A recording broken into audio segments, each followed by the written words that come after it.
Welcome to the Manifesty Mamas Podcast. This is the philosophy and culture episode of Manifesty Mamas 101. I am on YouTube, but I'm also recording on the Spotify for podcasters. So this will be on Spotify. It's already on Spotify. I already recorded half the video. First of all, this is a true testament to the work because I'm going to make this fun and I'm going to say, go to Spotify and Apple Podcasts. Listen to the first part because that's recorded, and Spotify for podcasters is reliable. So if you're watching on YouTube, the first half of this script, and the script is on the website, manifestymamas.space. So you can read the blog, you can read the script, the first half of this. I will continue with the second half of this and the podcast for this philosophy and culture episode. Okay. I can maintain peace within.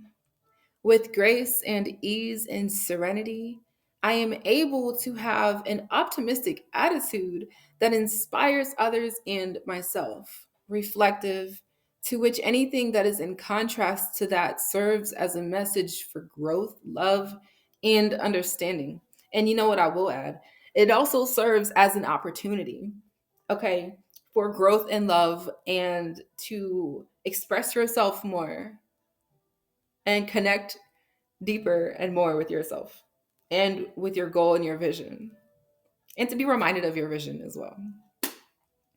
The Manifesting Mamas philosophy and culture identifies that standards and principles can be supportive and fun to the mother who manifests, transcending stereotypes and victim stories. We don't have to identify our life experience based off of the trauma, the pain, the stories, and normalities of other mothers or generations. And I will also include or statistics of what other people and locations and places have shown to us. As real as the statistics may be in the data, we can still choose to identify our life experiences based off of what is supportive and fun and peaceful and serene and harmonious with our own visions and goals for ourselves. We can create our own ways of defining whatever we want. We don't have to ascribe to what someone else says is what we have to title ourselves or experiences in what we do. For me, here in the present, the Manifesting Mamas philosophy and culture brings me so much fulfillment and fun and joy in my journey. And to be honest, in a way, it's the system that I've always wanted and needed. As far as standards of living, as far as a system of operating in this 3D, real, physical life reality. Okay, culture, next section. A part of the soft life essence of the manifesting mama culture defines rationality within the flow state of intentional living, bridging the high vibe vortex, sexy, pleasurable, I'll add, state of existing with the intentions that we set forth in our day to day lives. In those small moments that we choose one thing that's most connected with the style of life that we aspire to live and are living, not just aligning with our goals. This to me is rationality. Giving gratitude for the balance.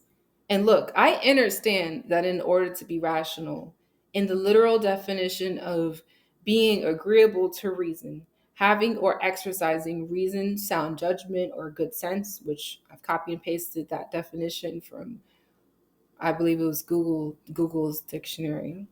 In order to be rational, there is a clarity of the mind that is a privilege to maintain. To put it frankly, in order to have a clear enough mind to understand any of this philosophy or culture, to apply it in your own way for yourself, There is a responsibility of choosing to do the inner work and do the self care practices to consistently see and know that life can be lived in a state of optimism, thrival, joy, harmony, and purpose, even in the troubles, trials, tribulations, and pain. Even if the troubles, trials, tribulations, and pain happens, occurs, or exists. And when the mind isn't clear and the body needs rest and a balance of the energies within the reset.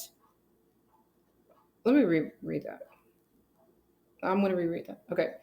Again, this is on the blog on manifestingmamas.space. So head over to that website to see the standards and the principles and the blog as well. To put it frankly, in order to have a clear enough mind to understand any of this philosophy or culture to apply it in your own way for yourself, I believe, currently, there is a responsibility of choosing to do the inner work and do the self-care practices to consistently see and know that life can be lived in a state of optimism, thrival, joy, harmony, and purpose, even if the troubles, trials, tribulations, and pain happens, occurs, or exists. And when the mind isn't clear and the body needs rest and a balance of the energies within to reset the story and direction of the without, the manifesting mama knows support and guidance of the spiritual and the physical are not only there, but they are abundant in nature.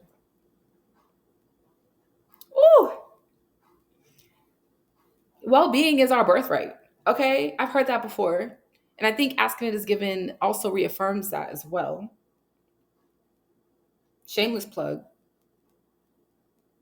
The culture of the manifesting mama includes, but is not limited to, the embodiment of archetypes that aligns and connects with our own way of being, taking aspects of Jungian archetypes, the ego and shadow, and identifies often highlighted in the music of pop culture. I have to edit this. It also identifies personality types and archetypes and characters that are often highlighted in the of pop, music of popular culture and in music that served us to stay aligned with our own principles, standards of our own styles of living, and our divine purpose as human creators in this digital age. Later on in the video, we'll get into definitions of culture and why we place that word in the framework of our podcast and philosophy. So there's many definitions of the word culture. I've listed, let's see, 1, 2, 3, 4, 5, 6, 7, 8, 9, 10, 11, 12, 13, 14, 15, 16. Okay, it's like 16 definitions. I'm not going to read them all on the video or the YouTube or the podcast, but they're on the blog. So you can read them if you would like to. If you're a reader and you want to read them, you can read them on manifestingmamas.space. As we see, there are many definitions of this word. For the Manifesting Mamas culture, our definition of culture aligns best with the definition of the shared beliefs, behaviors, or social environment connected with a particular aspect of society, and development or improvement of the mind by education or training. And you know what? I want to include entertainment in that as well, because our lived experiences and how people take other people's lived experiences through film, through music, and they, you know, expand or express their own perception of that into a creative form or a program or a condition, you know, projected from our TV screens or our radios or our electronic technological devices for generation upon generation upon generation, right? I believe now in this time, in this day of age, we deserve to look at these different characters that may have had an influence on our subconscious, on who we identified as from age, 7 to 30 or age 20 to 50, because it's affecting all of us, right? So I'm going to continue on with, because this is a deep conversation, and I am enjoying this. If you're still watching, I appreciate you. Thank you for listening. If you're listening, I appreciate you. All right, in divine Delulu fashion, I love that word, Delulu. In my own world, I literally create an archetype map for the manifesting mama that brings together the aspects of identity and characteristics of what it's like to be a manifesting mama. Also including what I've seen in society growing up that had an influence on how I see moms identify themselves now, how I identify myself now as a mother, and the spaces we give ourselves to exist in outside of who our families, religions, and jobs want us to be. Over time of developing this map, it high key turned into a pool party. I wrote pool party. It's a program. I'm gonna rewrite this blog. I'm gonna just rewrite it. I'm gonna post it. So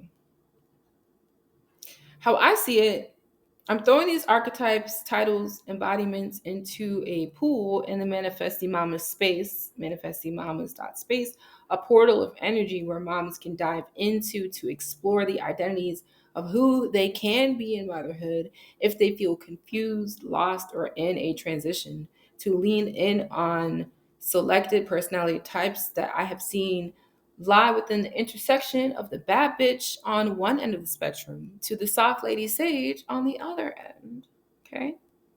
It's an opportunity to flow within both and the intersectionality of both. With, I believe, intersectionality is a term phrased by Kimberly Crenshaw. I will credit that to her as well. The purpose of this pool, per se, is for exploration, for study, for embodiment, for redefinition, and ultimately empowerment of the ways of being that we as mothers that are spiritual and manifests can take for ourselves to play with and flow within. I haven't seen anything like this online, and I want something like this. So here I am making it for myself and other moms that identify as a manifesting mama.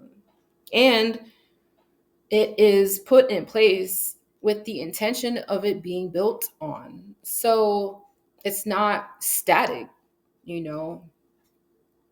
I am creating it into a program, but it's free. These are ideas that float around everywhere on the internet. I mean, I didn't make up any of these archetypes. And the study of these archetypes from the framework of motherhood specifically, looking at these different archetypes like the femme fatale from the lens of motherhood, or the lover from the lens of motherhood.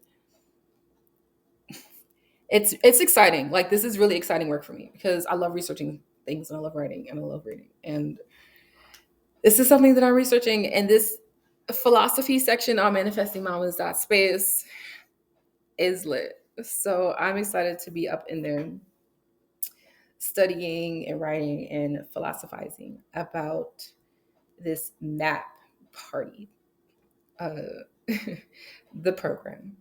Okay. Right. So I haven't seen anything like this online, and I want something like this. So here I am making it for myself and other moms that identify as a manifesting mama. The manifesting mama's map, in essence, can be a catch-all for the base of the archetypes: the lover, the sage, the mother, the femme fatale, and the bad bitch, starting with archetypes under those sets, not bound by any constraint. And the reason why I chose the lover, the sage, the mother, the femme fatale, and the bad bitch is because I came to a point where I saw myself and how I identify myself. And I was like, I fit into all of those categories. Sometimes I'm a sage. Sometimes I step back and ultimately I'm always a mother. Sometimes I'm really a femme fatale. I'm stepping into my femme fatale era. All right. In my Saturn return, I am stepping into my whole femme fatale era, how I define it. And it's really empowering. And I was like, if I'm experiencing this, I know I'm not the only one experiencing this. So let's study it. We can study this together. We can definitely communicate about this together. Side note, I understand how constructs give limiting energy. In my experience, having a construct helped me understand structure in my life. Ultimately, having structure is important because it enables you to maintain your decisions and be intentional with your choices. So ultimately, for me at least, having the space to connect with these archetypes, these identities and titles, expressing these ways of being in various situations in my own way, the culture of manifesting mamas is the safe space for expression, intention, mindfulness, and self care as a mama who embraces and accepts her manifestations. It makes me feel excited, elated, and empowered to make bigger choices that are connected to my deepest desires, take more risks when it comes to healing the generational traumas of my family, and specifically the women in my family, and being a role model for my kids and their kin 7 generations in the future, and explore myself with joy and play in the current paradox of essences and identities in the present. Because soft girls and bad bitches both exist on the same playing field in this motherhood journey. In this digital age, as a millennial mom, I've seen how some of us were raised with the programs varying from the craft and the cheetah girls, bad girls club, to the conditioning of the cool mom and mean girls, the Kardashians, the housewives, Tyler Perry's, Medea's family plays and dramas, to now watching TikTok wine moms joke about hating their lives, having no support and struggling to have the bare minimum of respect and sanity in this day of age, including other TikTok moms or social media moms who are appreciating their lives as well. While there are families who've had reliable mother archetypes as role models for the millennial generation to count on, to go to as mothers of their own, there's still a balance of the bad bitch energy archetype and the motherly, soft, and godly archetype, a yin and yang. We can chat about this dichotomy and these archetypes deeper on another episode. For the purpose of this philosophy and culture, I see the existence occurring simultaneously in the scope of the millennial mom identity, and also in the scope of, not to get it twisted, in the scope of any other generation of mother identity.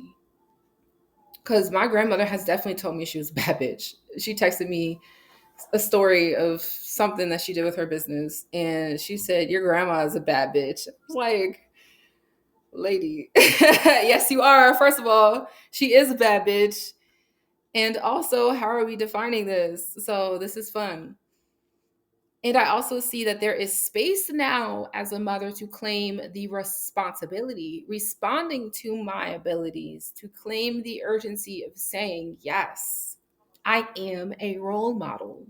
How many of the bad bitches are saying that they're role models, that they know that they're a role model, or that they want to be a role model? Okay. A lot, probably. Let me know in the comments or in my DMs if you know of a specific bad bitch that's saying, yes, I'm a bad bitch and I'm a role model, like, and a mother, like specifically mothers that are bad bitches and role models. I mean, I know they're there. I'm not denying that they are. So I continue in writing. How many of us bad bitches are actually willing to take the responsibility to be a role model? Verbatim, those words exact. Someone tell me in my DMs. If so, I like to see it. What does this look like and what does it mean? What does it entail? For me, this looks like the Manifesty Mamas culture philosophy. And for me, it fills up my cup to provide and create within this space. On the Manifesty Mamas podcast, For moms who resonate with the bad bitch energy and soft, godly woman essence, those who want to lead and be role models, those who want to create and be inspired for the generations to come. And that's what I want to. I've been the maiden, was called naive by so many men and niggas and women who only gave me criticism instead of support. I partied, I lived life. I chose to have children. I chose this life I'm living now. This manifestation that I exist in, the structure of how I stay optimistic and thriving, I chose this. I choose this every day. And the law of attraction and manifestation have always been there to keep me grounded and inspired during the roughest times and the greatest times alike. Not giving all the power to those things, but acknowledging how those systems of manifestation and the law of attraction and my own form of understanding and the practices have helped me develop a structure of living and being in this age where I lead, I create, I love to exist and thrive. To bring it back 3D in real time in the real life, moms thrive and they always will. Let's reaffirm that. There's a lot of stories and talk and chats and people talking about what moms are experiencing. So let's just remind ourselves that moms thrive and they always will. Generally speaking, from my opinion, I will say that here on the Manifesty Mamas podcast. Moms thrive and they always will. They're a time for the culture. The Manifesty Mamas culture sees the resiliency and honors the creations and awareness that comes up from it. It's powerful. Remember that. The Manifesty Mamas culture sees the patience, the calm, the rest, the chill, the being. It's powerful and nourishing. Remember that. In conclusion, I know that these videos will reach the right person at the right time. Even if it's my future self that watches these and laughs, bitch, you did it. Okay? I sacrificed a good amount of time and other commitments that I made, and contracts that I signed to be here creating this video and posting it. Bitch, I did it. Okay? Remember, Manifesty Mama. Here you are seen, heard, respected, valued, and honored, and so much fucking more. Use the resource freebies to get your shit together and be the manifesting mama you know yourself to being. On Manifesting Mamas Space, the resource freebies are located there as well. In the era of the bad bitch and the soft girl and the mother, honor you. Subscribe to the Manifesting Mamas podcast for more content on our philosophy and culture and manifestation practices for moms. Ashe, thank you for tuning into the Manifesting Mamas podcast and into the discussion, philosophy, culture, and time. Whether you're watching on YouTube or listening on Spotify or Apple Podcasts, feel the delight of your life and vibe. Find me on manifestingmamas.space, specifically in the philosophy section, talking about manifestation, okay, the law of attraction, spirituality, the woo-woo on my blog, and other mystical topics relating it to the light and dark nuances of motherhood with much love and harmony to you all. Ashe.